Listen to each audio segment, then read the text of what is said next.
CNC stock analysis and CNC stock prediction. In this 1 minute video, I'm going to show you exactly what I'm going to do in trade. Look, I'm the only guy in this page that's done 43,000 videos over 5 years and documented them all. So I have seen what's printing and what is not printing, what's losing me money. And more so, it's all laid out for you on this YouTube channel. Especially with CNC, bro, this is, I mean, it's down, you know, the price just, it's in this bearish market. And I'm not trying to, you know, pop up here and be like, overly optimistic, because that's not, first of all, not me, and this is not this prediction.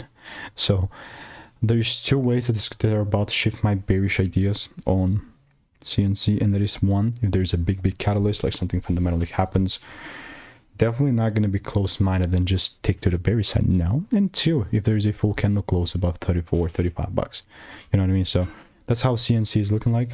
I have like one result in the Discord server right here. Still, I'm not going to move, not going to change my bias. It's just, it is what it is.